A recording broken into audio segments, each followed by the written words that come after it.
이번 시는 백석의 남신의주 유동 박씨 봉방입니다. 이 작품은 유랑생활 동안 겪은 삶의 비애를 노래하면서도 높고 강인한 의지를 잃지 않는 시인의 모습을 담고 있습니다. 제목의 의미, 화자의 정서 변화, 그리고 갈매나무의 상징적 의미를 생각하며 시를 살펴봅시다.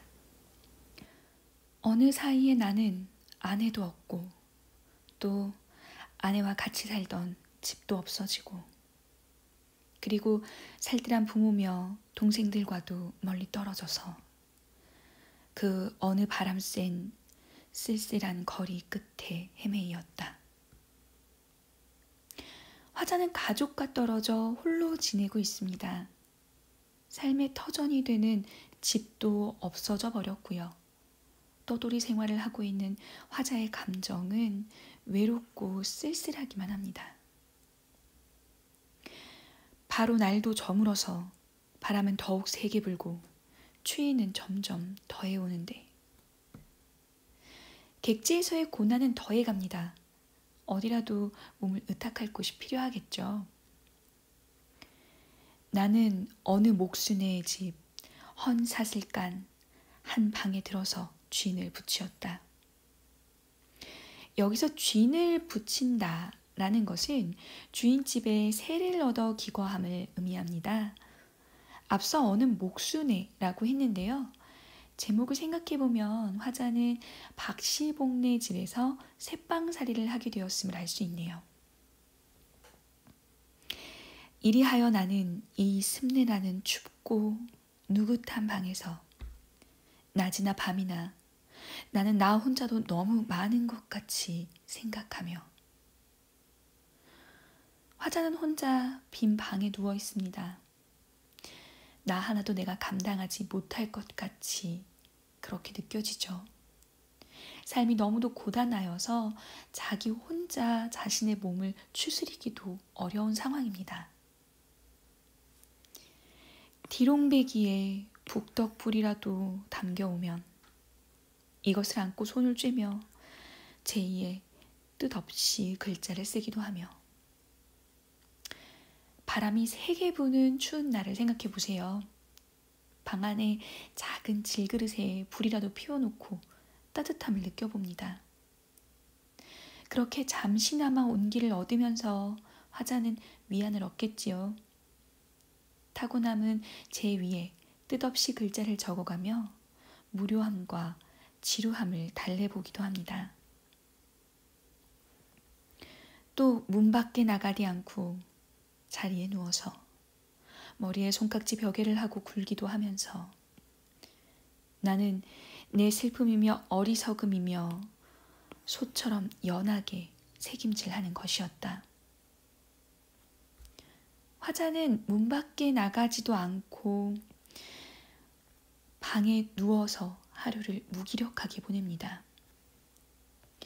슬픔과 어리석음으로 가득 찬 지난 시절을 곱씹으며 반성하기도 하고 과거의 자신을 성찰해 보는 것이죠. 그렇게 자신의 삶을 돌아보다 보면 화자는 이 낯선 타향에 홀로 있는 자신의 신세가 너무도 처량하고 안타깝고 한편으로는 아무것도 할 수 없는 자신이 부끄러워지기도 할 것입니다. 그래서 이렇게 이야기하죠. 내 가슴이 꽉 메어올 적이며 내 눈에 뜨거운 것이 핑 괴일 적이며 또 내 스스로 화끈 낯이 붓도록 부끄러울 적이며 그렇게 자괴감에 사로잡힐 때쯤 나는 내 슬픔과 어리석음에 눌려 죽을 수밖에 없는 것을 느끼는 것이었다. 이쯤 되면 화자의 절망적인 정서는 극에 달합니다. 그냥 이대로 죽어버릴까 하는 생각이 들 정도이지요. 그러나 잠시 뒤에 나는 고개를 들어 허연 문창을 바라보든가 또 눈을 떠서 높은 천정을 쳐다보는 것인데 앞서 절망적이었던 화자의 심정은 그러나를 기점으로 희망으로 전환됩니다. 이대로 한탄만 하고 있을 수는 없다고 생각한 것이죠. 그리고 화자는 고개를 들어서 하늘을 바라봅니다. 비록 방 안에 있기 때문에 화자가 보는 것은 그저 높은 천정에 불과하겠죠.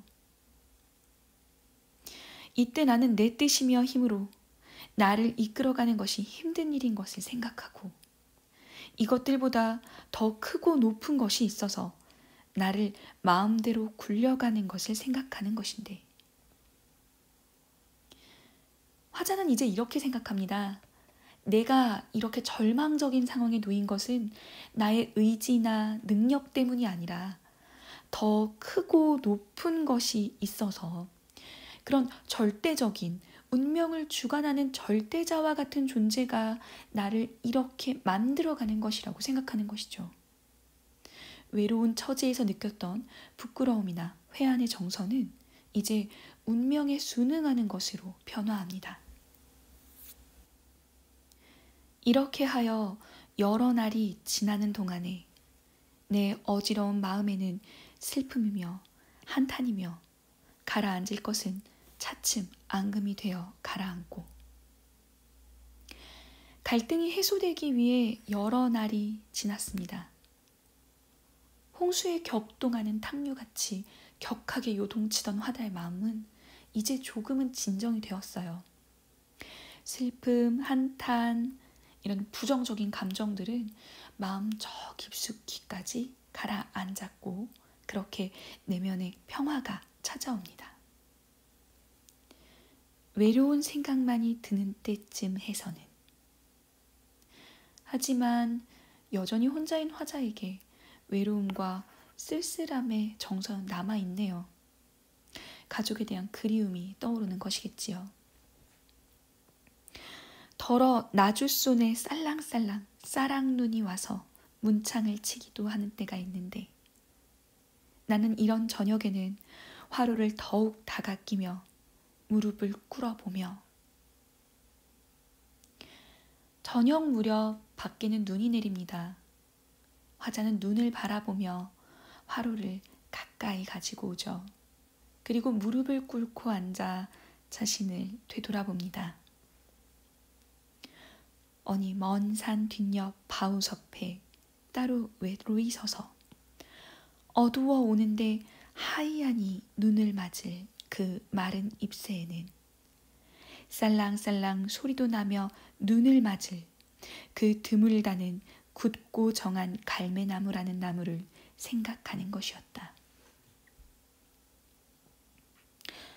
어느 먼 산 바위 옆에 눈을 맞고도 굳건하고 맑고 깨끗하게 자신을 지키며 서 있을 갈매나무를 떠올려 봅니다. 여기서 갈매나무는 좀 잘 기억해 두세요. 갈매나무는 힘겨운 상황을 견뎌내는 대상으로 현실 극복을 위한 의지를 나타냅니다. 화자와 동일시되는 객관적 상관물이기도 하고요. 화자가 지향하는 삶의 자세를 나타내기도 하죠. 부정적인 상황 속에서도 갈매나무를 통해 새로운 삶에 대한 의지를 다지며 시가 마무리됩니다. 이 시의 제목이었던 남신의 주 유동 박씨 봉방은 남신의 주의 유동이라는 공간에 박씨봉이라는 사람이 살고 있는 집에서 보내는 편지라는 뜻입니다. 결국 편지 봉투에 쓰는 발신인의 주소인 것이죠. 이 시의 화자는 박씨봉이라는 사람의 집에 방을 얻어 살고 있는 자신의 처지와 심경을 밝히고 있는 것입니다. 화자는 객지에 떠도는 외로운 처지입니다.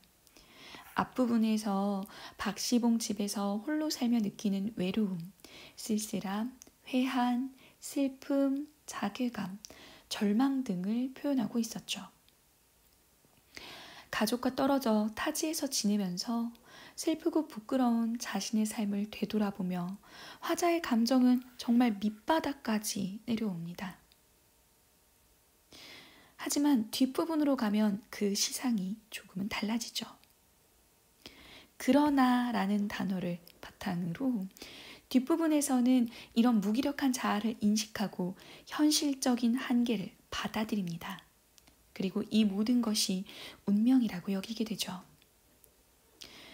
나를 내 뜻보다 더 크고 높은 것이 이끄는 삶에 의해서 바뀐다고 보니 결국 초월적인 존재를 깨달으니 조금씩 내면의 안정을 찾습니다. 그리고 굳고 정한 갈매나무를 바라보며 나도 저 갈매나무처럼 현실을 극복해 가겠다는 삶의 의지를 다짐하고 있죠.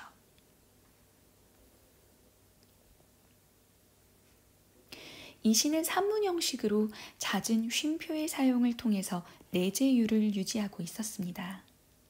또한 토속적인 소재와 방언을 활용하여 향토적인 분위기를 형성하고 있었는데요.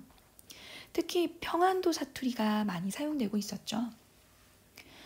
이는 일제강점기의 혹독한 현실 속에서도 우리 민족의 고유한 전통과 문화를 지키고자 했던 시인의 의도가 드러나는 부분입니다. 백석은 토속성을 강하게 드러낸 자신의 시를 일제에 대한 간접적인 저항의 수단으로 사용한 것이죠. 시인의 다른 시를 읽어보아도 이런 토속성을 확인할 수 있어요. 작가의 특징으로 기억해 두시면 좋을 것 같네요.